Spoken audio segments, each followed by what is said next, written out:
मोहतरमुल मकाम हाफिज़ मोहम्मद रिजवान साहब, हाफिज़ मोहम्मद अहमद सैफ़ी साहब, पीर तरीक़त राबर शरीयत सूफ़ी ग़ुलाम मुहिउद्दीन चिश्ती सिद्दीकी साहब ज़ीदा मजदाऊ, चौधरी खालिद साहब, जितने अहबाब सरवर साहब यहाँ पे बाबा जी तशरीफ़ फरमा है, अल्लाह ताला हम सब की बाअदब हाज़री को कबूल फरमाए।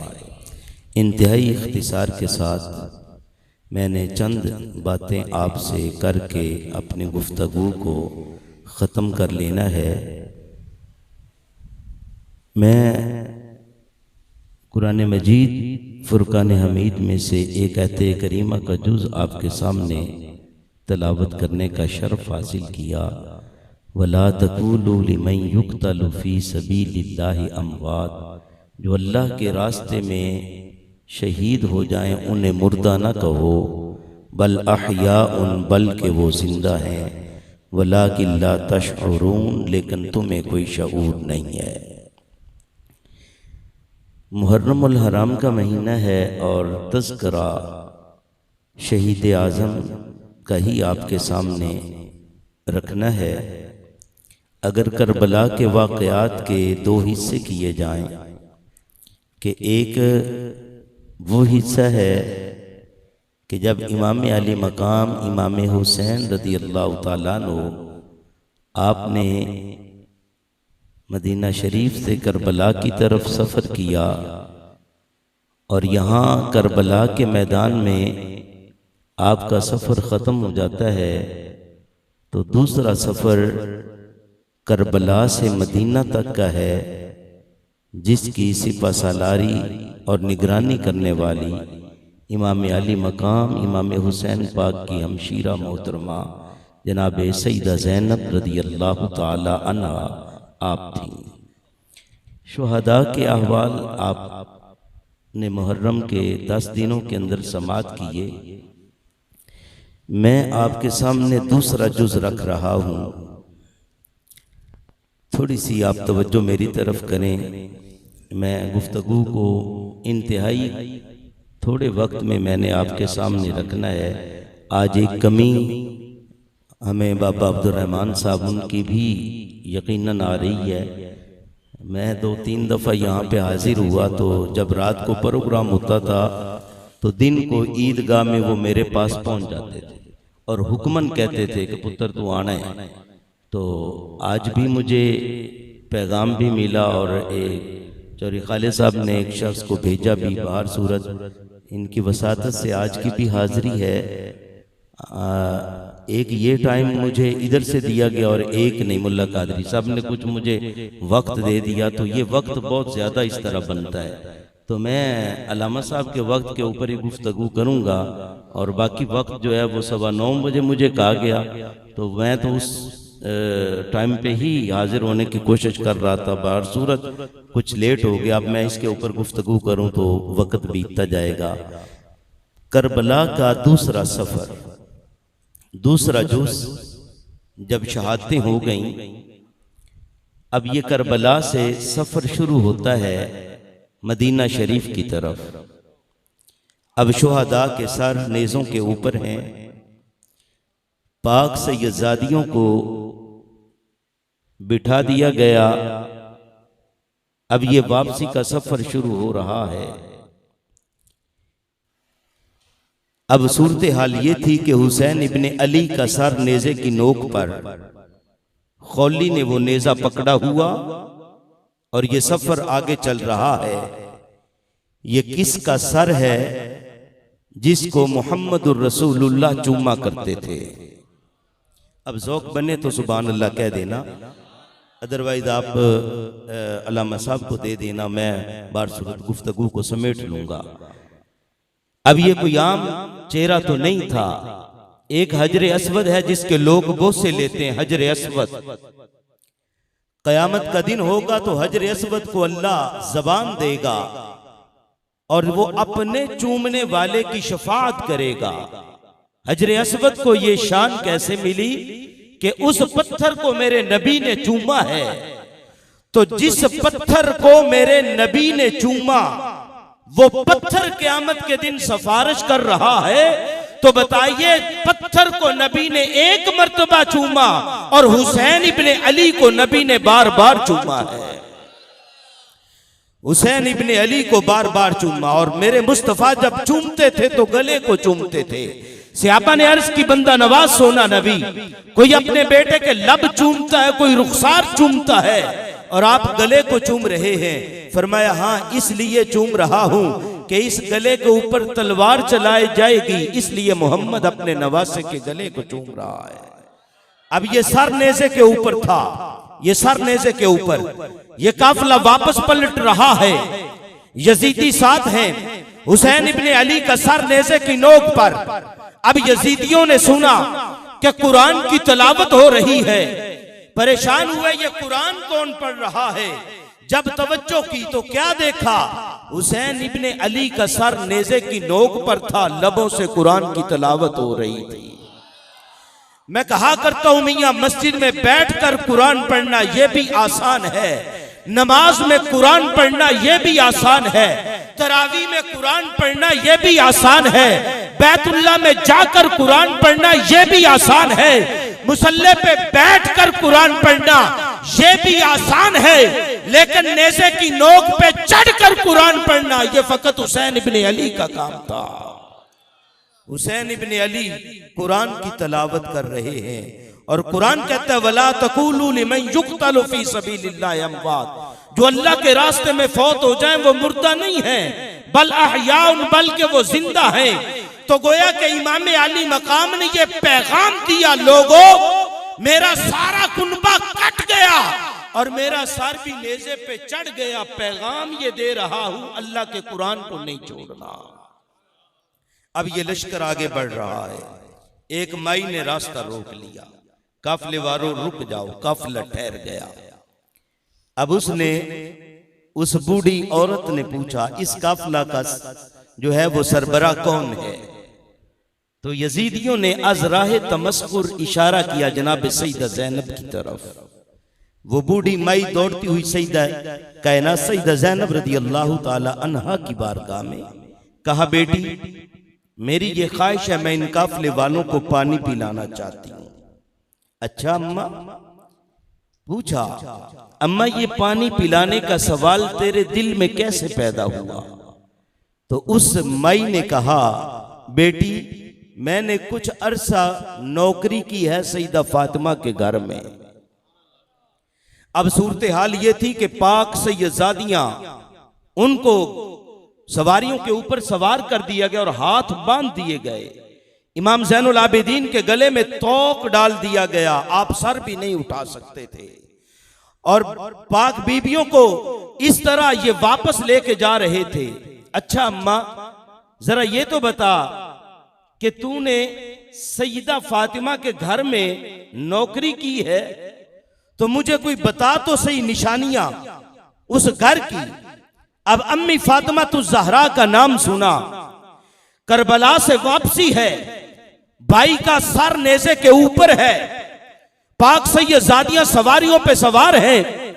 अच्छा अम्मा बता, तूने उस घर में कुछ अरसा गुजारा तो बता वो घर कैसा था। अम्मा ने निशानियां बताई, सईदा ज़ैनब की आंखों में आंसू आ गए। पूछा अम्मा ये तो बता, तूने उस घर में किसको देखा?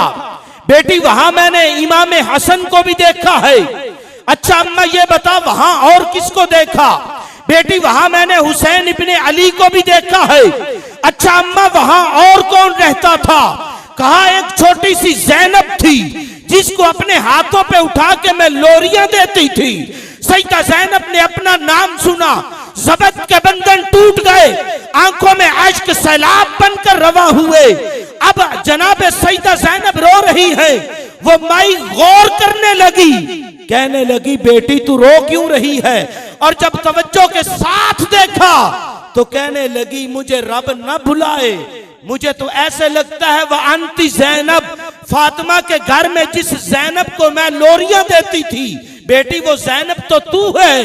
हाँ अम्मा मैं वही दुखियारी ज़ैनब हूँ। बेटी हसन कहाँ है? अम्मा उन्हें ज़हर दे दिया गया। हुसैन कहाँ है? अम्मा देख, सबसे ऊंचा सर जो तुझे नजर आ रहा है वो मेरे वीर हुसैन इब्ने अली का सर है। अब क्या हुआ, अब ये काफिला वापस पलट रहा था। जनाब सईदा ज़ैनब ने अम्मा का पानी कबूल कर लिया तो सईदा ज़ैनब ने फिर एक दुआ दी, ऐ अम्मा, आज तूने मुसाफरी के अंदर हमें पानी पिलाया है, हम अहले बैत फिर ये वादा करते हैं कल क़यामत के दिन हम जन्नत में बाद में जाएंगे, पहले तुझे जन्नत में दाखिल फरमाएंगे। अब ये वापसी का सफर है, वापसी का। हुसैन इब्ने अली पैगाम ये दे गए कि लोगों, रब के कुरान को न छोड़ना। अब मैं आखिरी गुफ्तगू, आखिरी वाक़या आपके सामने रखता हूँ। वक़्त का दामन इंतहाई मुख्तसर है।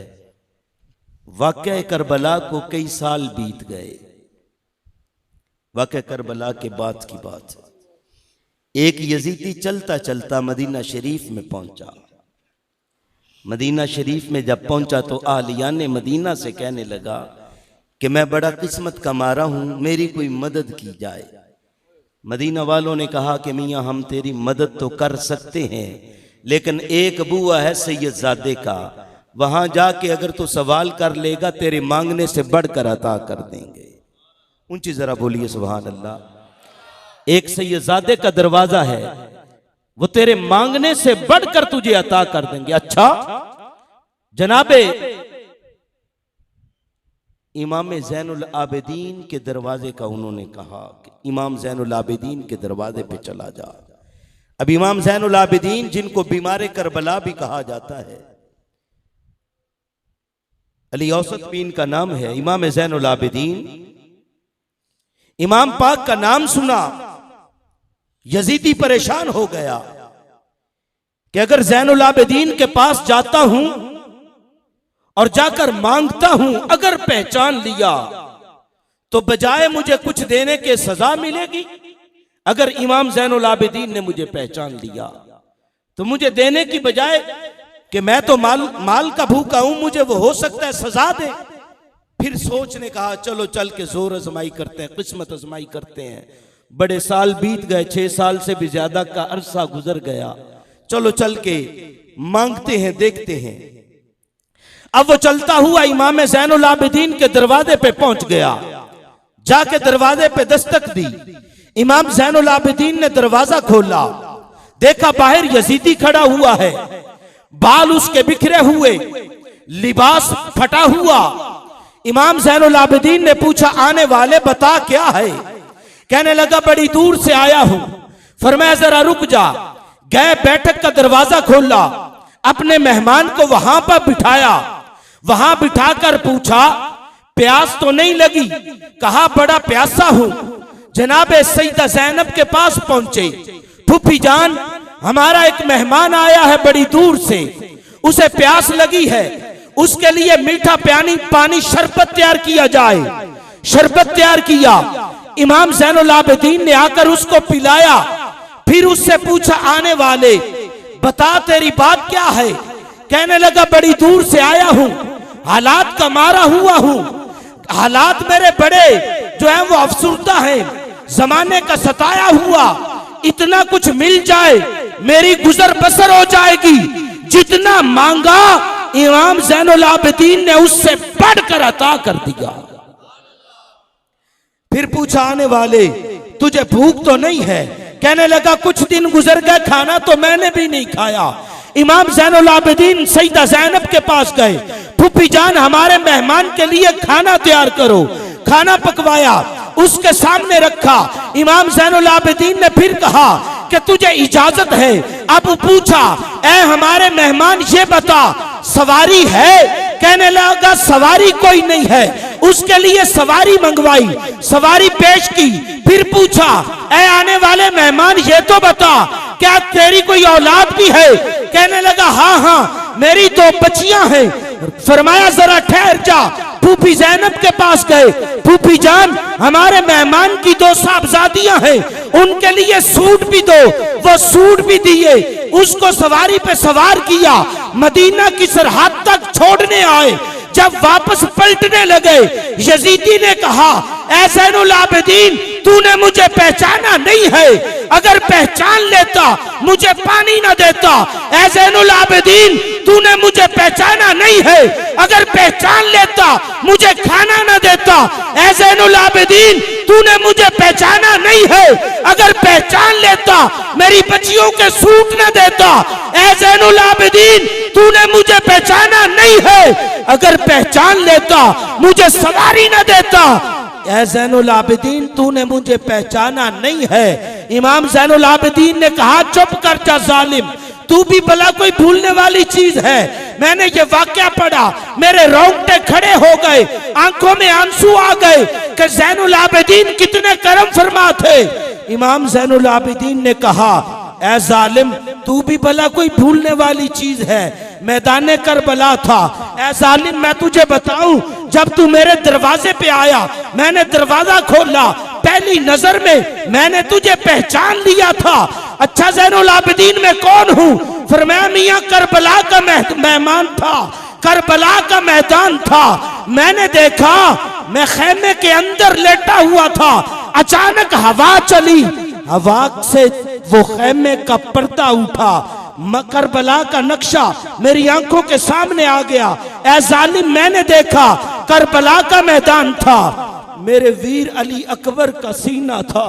ऐ जालिम मैंने देखा, करबला का मैदान था, मेरे वीर अली अकबर की छाती थी, तेरे हाथ में नेजा था, मैं बीमार था, खेमे में लेटा हुआ था। ऐ जालिम मैंने देखा कि वो नेजा तेरे हाथ में था, मेरी नजरों के सामने तूने वो नेजा मेरे वीर अली अकबर के सीने में पेवस्त कर दिया। ऐ जालिम भला तू भी कोई भूलने वाली चीज है? कहने लगा इमाम फिर इतनी करम नवाजी कैसे? फरमाया ये अपनी अपनी मेहमान नवाजी की बात है। मियाँ बात ये है, गुफ्तगू जुमलों में और 1 मिनट में खत्म कर रहा हूं। फरमाया मियाँ बात ये है, करबला में हम तुम्हारे मेहमान थे, मदीने में तू हमारा मेहमान है। करबला में तुमने पानी बंद कर दिया, मदीने में तू हमारा मेहमान है, हमने तुझे शरबत पिलाया। मियाँ करबला में हम तुम्हारे मेहमान थे, तुमने खाना न दिया, मदीने में तू हमारा मेहमान है, हमने तुझे खाना खिलाया। करबला में हम तुम्हारे मेहमान थे, तुमने पर्दे का लिहाज न किया, मदीने में तू हमारा मेहमान है, हमने तेरी बच्चियों के सूट दिए। मियाँ ये अपनी अपनी मेहमान नवाजी की बात है। करबला में हम तुम्हारे मेहमान थे, तुमने हमें सवारी से नीचे गिराया, मदीने में तू हमारा मेहमान है, हमने तुझे सवारी पे बिठाया। मियाँ ये अपनी अपनी मेहमान नवाजी की बात है। तुमने सलूक किया अपनी औकात के मुताबिक और हमने नवाजा है अपनी शान के मुताबिक। तो ये सैयदजादे की शान है कि कातिल को पहचान भी रहे हैं फिर भी मेहमान नवाजी कर रहे हैं। वला तक़ूलू लिमन युक़तलु फ़ी सबीलिल्लाहि अमवात, जो अल्लाह के रास्ते में शहीद हो जाए वो मुर्दा नहीं बल अहयाउन, बल्कि वो जिंदा है। आज भी हुसैन इब्न अली के गुलाम आपको लाखों की तादाद में मिल जाएंगे और गुलाम यजीद आपको एक भी नज़र नहीं आएगा। ए करबला की खाक तू इस एहसान को न भूल, तड़पी है तुझ पे लाश जिगर गोशाए बतूल। शहीद के लहू से तेरी प्यास बुझ गई, सैराब कर गया तुझे खूने रगे रसूल। अल्लाह ताला हमें अहले बैत का वफ़ादार और सहाबा इकराम का ताबेदार बनाए। वाखिर दावा यानी अल्हम्दुलिल्लाहि रब्बिल आलमीन।